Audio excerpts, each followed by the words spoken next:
مکہ پوجتے تھے وسیلہ بات سمجھ کر، ہم وسیلہ سمجھتے ہیں، پوجتے نہیں۔ اب تیسرا سنیے، انہوں نے اللہ کے بارگاہ میں بتوں کو وسیلہ بھی جانا مشرکین نے، اور کتنا بڑا جانا، کہا کہ یہ وسیلہ ہے اور وسیلہ اکبر وسیلہ اعظم ہے، کتنا، جتنی طاقت اللہ کو ہے ان کو بھی ہے، یہ بھی اللہ کے ربوبیت میں، الوہیت میں، خدائی صفاتوں میں، خدائی میں یہ برابر کے شریک ہے۔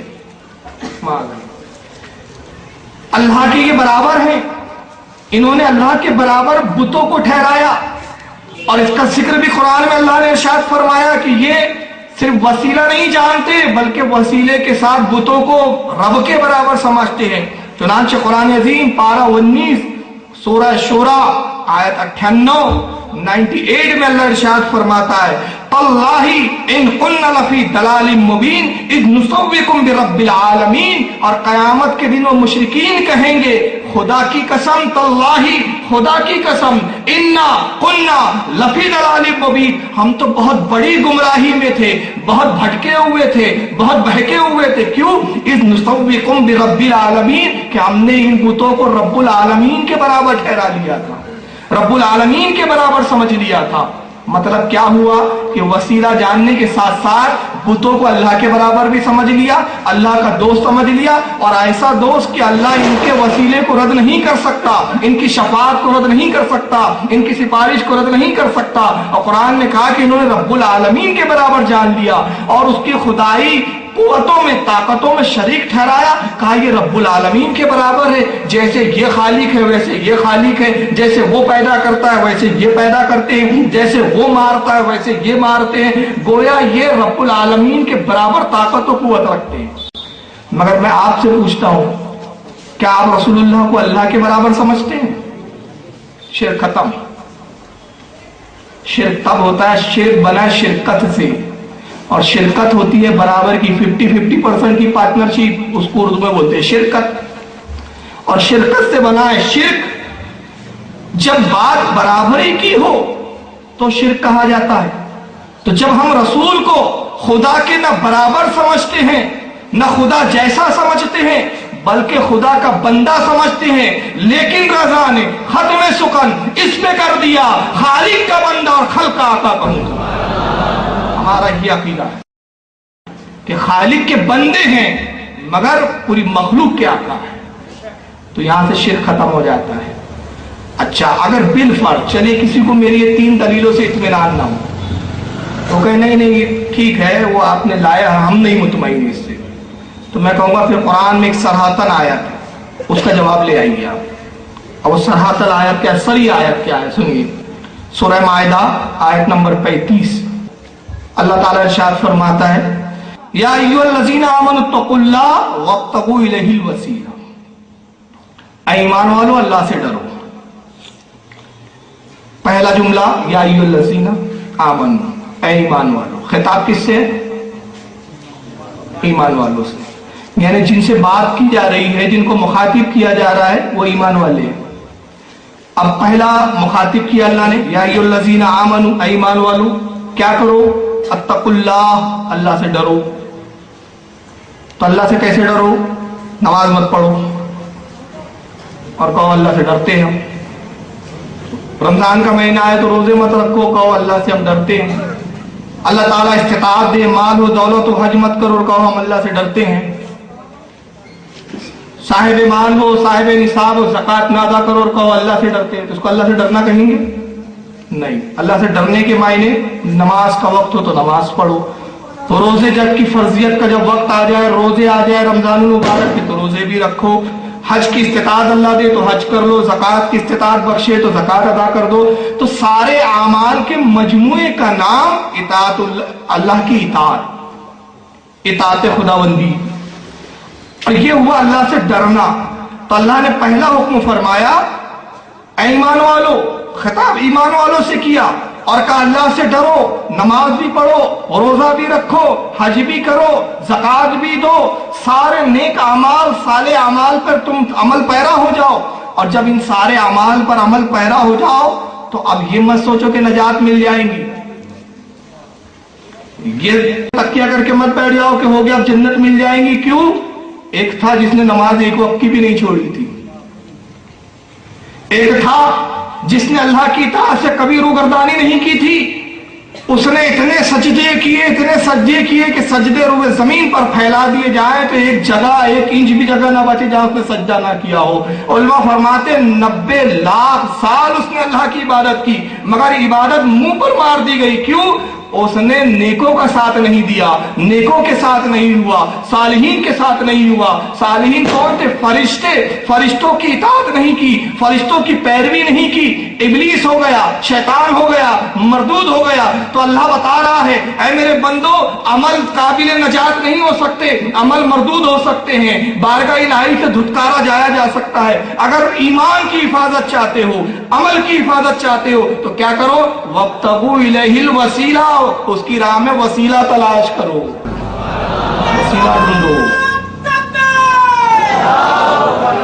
اور جب وسیلہ ڈھونڈ لو گے، کسی کو پکڑ لو گے، کسی ولی کے دامن سے وابستہ ہو جاؤں گے تو گمراہ نہیں ہوں گے، بھٹکو گے نہیں۔ تو یہ وسیلے کی سری آیت ہے جس میں اللہ نے فرمایا وسیلہ تلاش کرو۔ اگر وسیلہ شرک ہوتا تو یہ عجیب شرک ہے جس کا حکم اللہ ہی تعالیٰ دے رہا ہے۔ ایسا ہو سکتا ہے؟ نہیں ہو سکتا۔ اب آئیے ایک بات، یہاں پر ایک اعتراض آتا ہے، اور اعتراض یہ ہے کہ ایک مولوی صاحب کہیں گے آپ کو بعد میں، وسیلے سے مراد نبی نہیں ہے، وسیلے سے مراد اولیاء نہیں ہے، وسیلے سے مراد پیر و مرشد نہیں ہے، وسیلے سے مراد صالحین نہیں ہے۔ وسیلے سے مراد کون ہے؟ تو کہیں گے وسیلے سے مراد اعمال ہے، نماز ہے، روزہ ہے، حج ہے، زکوٰۃ ہے، صدقات ہے، نیک اعمال ہے وسیلہ۔ اللہ نے کہا وسیلہ تلاش کرو، مطلب نماز پڑھو، اس کو وسیلہ بناؤ۔ یہ تھوڑی کہا کہ ولی کو بناؤ، کہاں ہے ولی کو بناؤ؟ تو میں کہتا ہوں سب سے پہلے آپ یہ طے کر لیجئے کہ غیر اللہ کا وسیلہ شرک ہے یا نہیں، پہلے اس پہ آپ کمنٹمنٹ کر لیجئے، کیونکہ آپ بولتے ہیں اپنی کتابوں میں لکھتے ہیں کہ غیر اللہ کا وسیلہ ہی شرک ہے، اللہ کے علاوہ کسی کا وسیلہ پکڑنا ہی شرک ہے۔ پہلے طے کر لیجئے کہ غیر اللہ کا وسیلہ شرک ہے یا نہیں ہے۔ تو یہ کہیں گے نہیں ہے تو میں ان کی کتابیں کھول کے دکھاؤں گی ان کے ابا حضوروں نے کیا کیا لکھا ہے۔ جگہ جگہ لکھا ہے، تقویٰ الایمان سے لے کر ہر چھوٹی بڑی کتاب میں لکھا ہے کہ غیروں کا وسیلہ لینے والا، کسی ولی کو شفیع جاننے والا، اعمال کا وسیلہ لینے والا، کسی بزرگ کو شفاعت کا حقدار سمجھنے والا، کسی اور کو وسیلہ اور شفیع قرار دینے والا شرک میں ابو جہل کے برابر ہے، معاذ اللہ۔ تو پہلے طے کر لو۔ تو کہیں گے ٹھیک ہے، ہمارے بزرگوں نے لکھا، علماء نے لکھا، تو غیر اللہ کا وسیلہ شرک ہے، اللہ کے علاوہ وسیلہ نہیں، حالانکہ اللہ کا وسیلہ نہیں لیا جا سکتا۔ تو وسیلہ اعمال سے لو، پھر دلیل بھی لائیں گے۔ دلیل کیا سنائیں گے؟ قرآن سے سنائیں گے۔ قرآن یہ بھی پڑھتے ہیں نا، ایسا تھوڑی ہے قرآن آپ ہی پڑھتے ہیں۔ تو قرآن کیا سنائیں گے؟ قرآن سنائیں گے۔ دیکھو قرآن میں اللہ تعالیٰ نے فرمایا یا ایھا الذین آمنوا استعینوا بالصبر والصلاۃ ان اللہ مع الصابرین، اے ایمان والو صبر اور نماز سے مدد چاہو، بے شک اللہ صبر کرنے والوں کے ساتھ ہے، صابرین کے ساتھ ہے۔ تو اللہ نے وسیلہ قرار دیا نا نماز کو اور صبر کو۔ تو میں کہوں گا جب یہ بات طے ہو گئی کہ غیر اللہ کا وسیلہ شرک ہے، تو یہ جو آپ نماز پڑھتے ہیں یہ اللہ ہے کہ غیر اللہ ہے؟ سمجھ میں آ رہی ہے بات؟ نماز کس چیز کا نام ہے؟ مسجد میں گیا، تکبیر تحریمہ جب تک نہ کہو نماز میں داخل ہی نہیں ہوتا بندہ۔ تکبیر تحریمہ کیا ہے؟ نیت کر کے کہ نماز میں پڑھ رہا ہوں، دل میں ارادہ کر کے اللہ اکبر بول کے کانوں تک ہاتھ اٹھانا اور پھر ہاتھ باندھنا۔ اب نماز میں آپ داخل ہو گئے، اللہ اکبر کا ہاتھ باندھ دیا، نماز شروع ہو گئی، رکوع کیا نماز ہو رہی ہے، سجدہ کیا نماز ہو رہی ہے، قاعدے میں بیٹھے نماز ہو رہی ہے، قیام کر رہے نماز ہو رہی ہے، سلام پھر رہے نماز ہو رہی ہے۔ ارکان کے مجموعے کا نام نماز ہے۔ وہ ارکان جو رسول اللہ نے کر کے بتائے، صحابہ نے کیے، صحابہ سے تابعین نے دیکھ کر کیے، تابع تابعین نے کیے، ان سب سے لیتے ہوئے ہم تک یہ ارکان پہنچے، ہم نے دیکھا، اور جب ان ارکانوں کو ادا کر لیا تو کہا نماز ہو گئی۔ تو نماز چند ارکانوں کے، چند حرکتوں سکنات کے مجموعے کا نام نماز ہے، اور اللہ فرما رہا ہے آپ کے کہنے کے مطابق نماز سے مدد چاہو۔ تو یہ بتاؤ جو تم نماز پڑھ رہے یہ تو وسیلہ ہو سکتے ہیں، رسول اللہ نہیں ہو سکتے۔ تمہارے یہ ناقص ارکان، تمہارے یہ کمزور ارکان یہ وسیلہ بن سکتے، اور پھر یہ جو وسیلہ بن رہے ہیں، جو رکوع کیا یہ وسیلہ، یہ نماز کا حصہ، سجدہ کیا یہ وسیلہ، یہ نماز کا حصہ۔ تو یہ تمہارا سجدہ کرنا، یہ رکوع کرنا، یہ قاعدے میں بیٹھنا یہ اللہ ہے کہ غیر اللہ؟ تو یہ غیر اللہ ہے، تو معلوم ہو گیا کہ غیر اللہ کا وسیلہ شرک نہیں ہے، البتہ شرک تب ہے کہ اس کا وسیلہ لیا جائے جس کی اجازت اللہ نے نہ دی۔ سمجھ میں آ گئی؟ میں اس پہ چیز سناتا ہوں آپ کو، اب بہت آسانی سے سمجھ میں آ جائے گا۔ حضور سیدی اعلیٰ حضرت رضی اللہ تعالیٰ عنہ کے ایک شاگرد اور خلیفہ تھے جن کا نام ہے حضرت ضیاء الدین مدنی رحمۃ اللہ تعالیٰ علیہ۔ مدینہ منورہ میں اعلیٰ حضرت کی زندگی میں آپ تشریف لے گئے، مدینے میں وصال ہوا، جنت البقیع شریف میں آپ کی مزار اقدس ہے، اور علماء اہل سنت اور عوام اہل سنت قطب مدینہ کے نام سے ان کو یاد کرتے ہیں۔ وقت کے ولی کامل تھے۔ ان کے زمانے میں جب نجدی حکومت آئی، ترکی حکومت ختم ہوئی، نجدی حکومت قابض ہوئی، تو چونکہ وہ سنی تھے، صحیح عقیدہ تھے، اعلیٰ حضرت کے مرشد خلیفہ تھے، شاگرد تھے، نجدیوں نے پریشان کیا اور ایک مرتبہ پھر ایک نجدی سے ان کا مناظرہ ہوا۔ مناظرے کا موضوع وسیلہ۔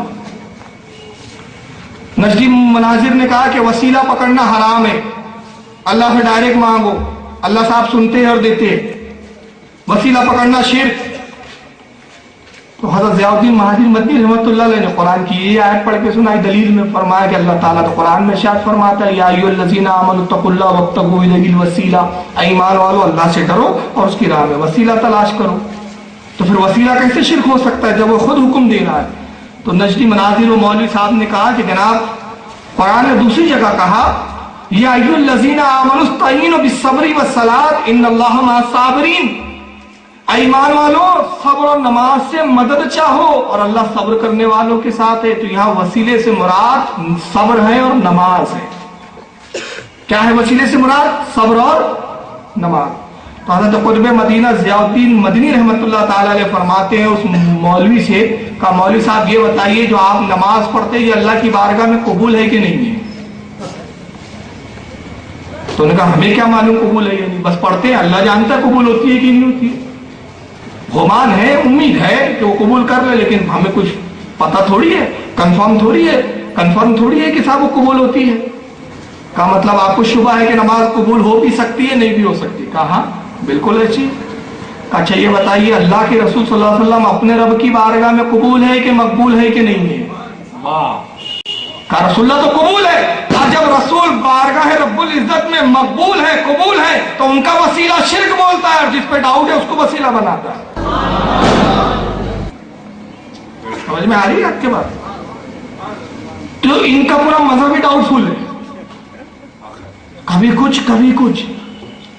کچھ چیز بدعت ہو جاتی ہے، کبھی وہی چیز ان کی سنت بن جاتی ہے، اور ان کو ہر بدعت بریلیوں کی نظر آتی ہے، اپنی بدعتیں نظر نہیں آتی۔ نیٹ پر میں نے چیلنج کیا تھا، آج تقریباً 2.5 سال ہو گئے، کسی مائی کے لال نے جواب نہیں دیا۔ اگر یہاں کے غیر مقلدین سن رہے ہو سنجیدگی کے ساتھ، میں کوئی جھگڑنے نہیں آیا ہوں، لڑنے نہیں آیا ہوں، دین کی بات ہے، شریعت کی بات ہے، اللہ کے رسول کی بات ہے، اللہ کی بات ہے۔